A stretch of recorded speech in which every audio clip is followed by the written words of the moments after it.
Hello hi welcome to கோக்லாஸ் kitchen. இன்றைக்கி நம்ம கிச்சனில் ஒரு சூப்பரான ரெசிபி தான் பார்க்க போகிறோம். மஷ்ரூம் டிக்கா எப்படி செய்கிறதுன்னு பார்க்கலாம். 1 டேபிள் ஸ்பூன் அளவு புளிக்காத கெட்டி தயிர் சேர்த்துக்கலாம்.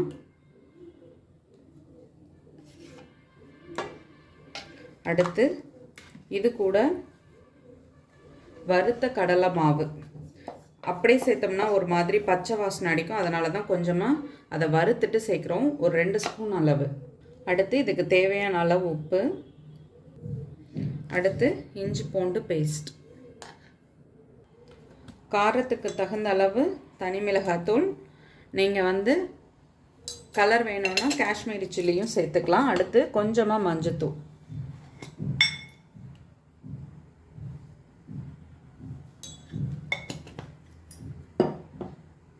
இப்போது இதை எல்லாத்தையும் நல்லா மிக்ஸ் பண்ணிக்கலாம். இப்போ இது கூட கொஞ்சமாக ஆயில்.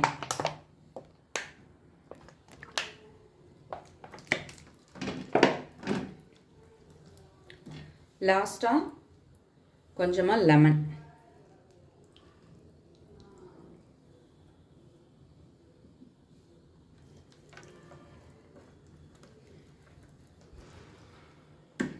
இப்போது இது நல்லா மசாலா நல்லா மிக்ஸ் ஆகிடுச்சு.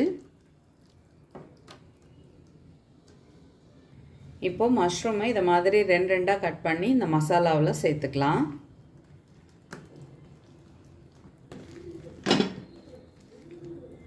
இந்த மசாலா எல்லாம் நல்லா கோட் ஆகிற மாதிரி இந்த மஷ்ரூமில் நல்லா மிக்ஸ் பண்ணிக்கிறது. இப்போது மஷ்ரூம் எல்லாம் நல்லா பிசைஞ்சு வச்சாச்சு. ஒரு 10 நிமிஷம் இது ஊறட்டும். அதுக்கப்புறம் நம்ம இதை லைட்டாக வறுத்தெடுத்துடலாம். இப்போது நம்ம மஷ்ரூமை பிசைஞ்சு வச்சு ஒரு 10 நிமிஷம் கிட்ட ஆகிடுச்சு. நான் அடுப்பில் தோசைக்கல் போட்டுட்டேன். கொஞ்சமாக எண்ணெய் சேர்த்துட்டு கூட பட்டரும் சேர்த்துக்கலாம். சேர்த்துட்டு நம்ம மஷ்ரூமை அதை அப்படியே ஷாலோ ஃப்ரை பண்ணி எடுத்துடலாம். இப்போது பட்டரும் நல்லா உருக ஆரம்பிச்சிடுச்சு. நம்ம மஷ்ரூமை ஒன்று ஒன்றா எடுத்து வச்சிடலாம்.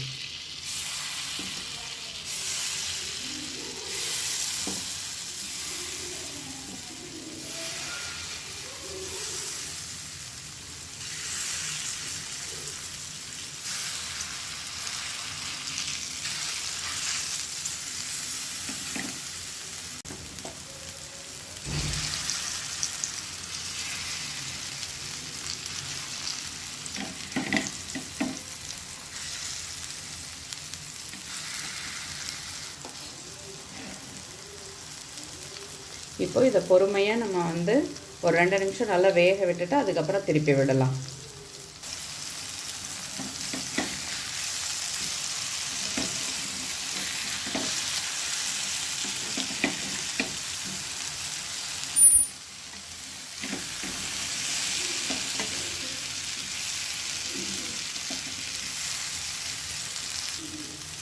இப்போது ஓரளவுக்கு ரெடி ஆகிடுச்சு. நான் இன்னும் ஒரு 2 மினிட்ஸில் நான் எடுத்துகிற போகிறேன். ஆக்சுவலாக இதில் அந்த ஃபுல் கோட்டிங்கும் அப்படியே அதில் ஒட்டிகிட்ருக்கணும்னு கேட்டால் ஒட்டாது. ஏன்னா நம்ம தவாவில் போட்டு எல்லாத்தையும் மொத்தமாக செய்கிறதுனால அது ரொம்ப அதில் போய் ஒட்டாது. ஆனால் டேஸ்ட்டாக இருக்கும். இந்த காரம், உப்பு, புளிப்பு இது எல்லாமே இந்த மஷ்ரூம்குள்ளே ஏறி சாப்பிட்றதுக்கு ரொம்பவே நல்லாயிருக்கும். இப்போது நம்ம பிளேட்டில் மாற்றிடலாம். சுட சுட சூப்பராக நம்மளோட மஷ்ரூம் டிக்கா ரெடி ஆகிடுச்சு. நீங்களும் வீட்டில் ட்ரை பண்ணி பாருங்கள். கண்டிப்பாக உங்களுக்கு பிடிக்கும். வீடியோ பிடிச்சா லைக் பண்ணுங்கள்.